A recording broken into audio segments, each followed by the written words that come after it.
Hello everyone, welcome to Techshan with.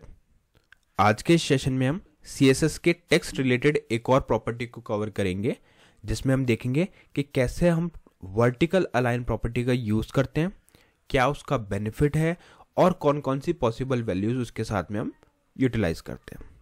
ठीक है, session बिल्कुल सेम वे में प्रोसीड होगा। सबसे पहले मैं आपको रिक्वायरमेंट क्लियर करूंगा कि रिक्वायरमेंट क्या है हमारी, फिर उस रिक्वायरमेंट के अकॉर्डिंग हम हमारे वेब पेज को डिज़ाइन करेंगे, उसमें कुछ CSS प्रॉपर्टी अप्लाई करेंगे जो बेसिक होंगी, और फिर उसके बाद में वर्टिकल अलाइन की हर एक पॉसिबल वैल्यू को इम्प्लीमेंट करके देखेंगे कि क्या उसका इम्पैक्ट आ रहा है, कैसे वो चेंज कर रहा है आउटपुट को। ये सारी चीज़ें अपन क्लियर करेंगे।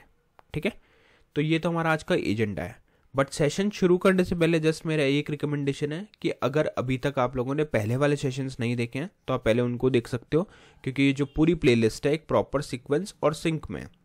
तो अगर आप उसको सीक्वेंशियली ही फॉलो करोगे तो और भी ज़्यादा इजी रहेगा आप लोगों के लिए ऑनगोइंग टॉपिक को समझना, क्योंकि अभी के लिए हमारा जो मेन फोकस होगा वो किस पे होगा कि कैसे हम अपने CSS प्रॉपर्टी वर्टिकल अलाइन का यूज़ करते हैं। ठीक है, यहाँ तक क्लियर है? तो अभी स्टार्ट करते हैं सेशन, और सेशन स्टार्ट करने से पहले कोड देख लेते हैं। कोड अगर आप देखोगे तो अभी के लिए बिल्कुल सिंपल सा कोड हमने लिखा हुआ है, जहाँ पे एक टाइटल डाला है हेड सेक्शन के अंदर, और एक हमने यहाँ पे हेडिंग डाली है CSS cascading style sheets by Techshan में, जो हमारा मेन हेडिंग है। इसको करेंगे सेव, वेब ब्राउजर को रिफ्रेश, और जैसे ही हम वेब ब्राउजर को रिफ्रेश करते हैं तो हमारे को ये हेडिंग शो होती है CSS cascading style sheets by Techshan में।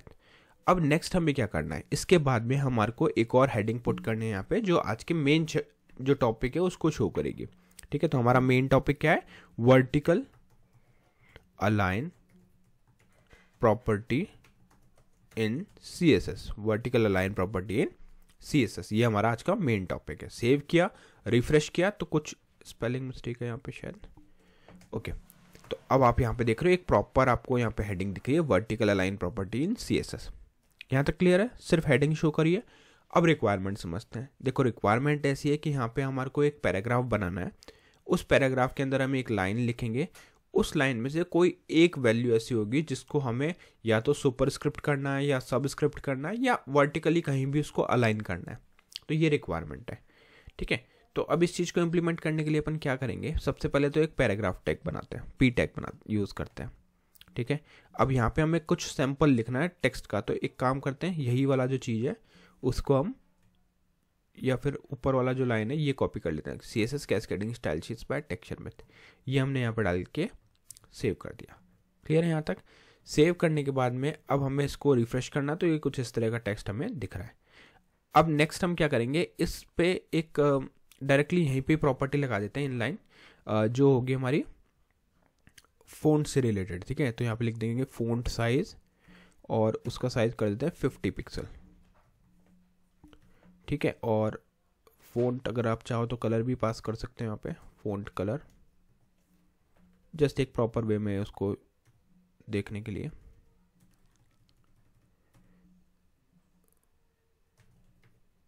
कलर हम डाल देते हैं यहाँ पे ब्लू।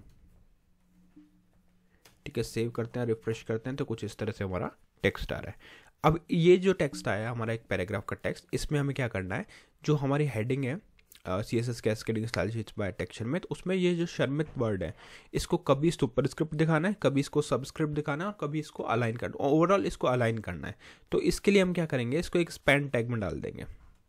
अब जिन्हें स्पैन टैग और ये बेसिक चीज़ें अगर HTML रिलेटेड नहीं पता, तो आप लोग सिंपली HTML की प्लेलिस्ट फॉलो कर सकते हो, वहाँ पे भी सब चीज़ें के स्टेप बाय स्टेप बताई हुई है, तो वहाँ से आपको ये क्लियर हो जाएगा कि कैसे हम इसको यूज़ कर रहे हैं। ठीक है, तो यहाँ पे अभी हमने स्पैन टैग डाल दिया।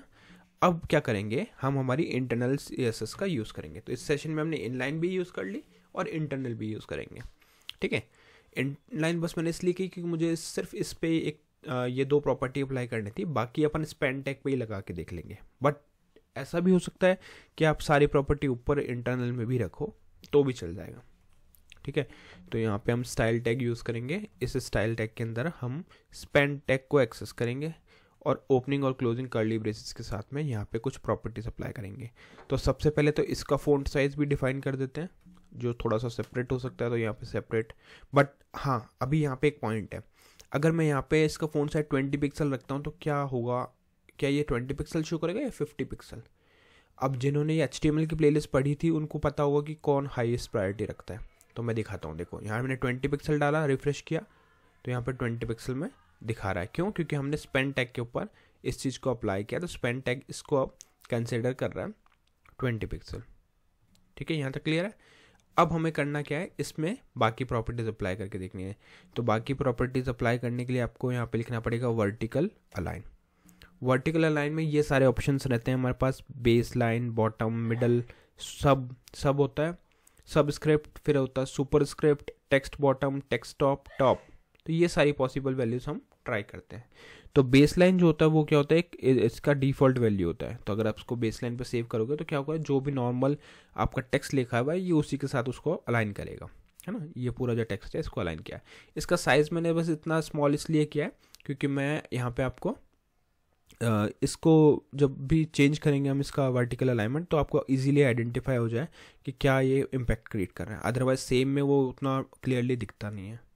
ठीक है, तो बेस लाइन वाला क्लियर हो गया कि एक डिफ़ॉल्ट वैल्यू होती है। उसके बाद में हमारे पास आता है बॉटम। बॉटम में क्या होगा, ये बॉटम पे इसको ले जाएगा। आप देखोगे थोड़ा सा ये नीचे शिफ्ट हो गया तो ये क्या करेगा, पैराग्राफ के बिल्कुल बॉटम पे इसको टच कर देगा टेक्स्ट को। तो ये होती है बॉटम वैल्यू। उसी तरह से हमारे पास वैल्यू होगी टॉप। तो यहाँ पे आप लिखोगे टॉप और रिफ्रेश करोगे तो अब क्या होगा, ये इसके टॉप पे चला गया। बट यहाँ पे कुछ वैल्यूज ऐसी भी होती है जहाँ पे टॉप टेक्स्ट लिखा होता है, जैसे आप देखोगे टेक्स्ट टॉप और टेक्स्ट बॉटम। तो इसका मीनिंग क्या है, अगर हम यहाँ पे जैसे अभी हमने क्या यूज़ किया हुआ है, टेक्स्ट हमने टॉप यूज़ किया हुआ है सिर्फ, तो अब हम यहाँ लिखेंगे टेक्स्ट टॉप। सेव करा, रिफ्रेश करने से पहले देखते हैं यहाँ पे अभी ये आ रहा है। इसको मैंने रिफ्रेश किया तो इसका इम्पैक्ट क्या आ रहा है। तो एक्चुअल में होता क्या है, देखो जब इस पूरे लाइन में अगर जैसे कोई इमेजेस हैं या कोई और एलिमेंट है तो वो उसके अकॉर्डिंग टॉप में सिर्फ उसके अलाइन कर देता है। बट जब हम टेक्स्ट टॉप लिखते हैं तो वो क्या करेगा, सिर्फ इस टेक्स्ट को कंसिडर करेगा और इसके अकॉर्डिंगली वो टेक्स्ट को अलाइन कर देगा टॉप पे। तो यहाँ पे स्पेसिफिकली हम टेक्स्ट की बात कर रहे हैं। उसी तरह से अगर मैं यहाँ पे जैसे टेक्स्ट बॉटम कर देता हूँ तो वो सिर्फ टेक्स्ट बॉटम इस टेक्स्ट को कंसिडर करेगा। हो सकता है यहाँ पे और भी एलिमेंट्स उस पैराग्राफ में, इमेजेस हो या कोई सिंबल हो, कुछ भी हो सकता है। तो अगर ऐसी कोई चीज़ मेंशन्ड है तो भी वो उस केस में क्या करेगा, वो सिर्फ उसको कंसिडर करेगा, फॉलो करेगा। बट यहाँ पे सिर्फ टेक्स्ट को ही फॉलो करेगा, जो भी टेक्स्ट आपने डाला है उस टेक्स्ट के लाइन के अकॉर्डिंग वैल्यू को सेट करेगा। ठीक है, यहाँ तक क्लियर है कि कैसे हम टेक्स्ट टॉप और टेक्स्ट बॉटम का यूज़ करते हैं।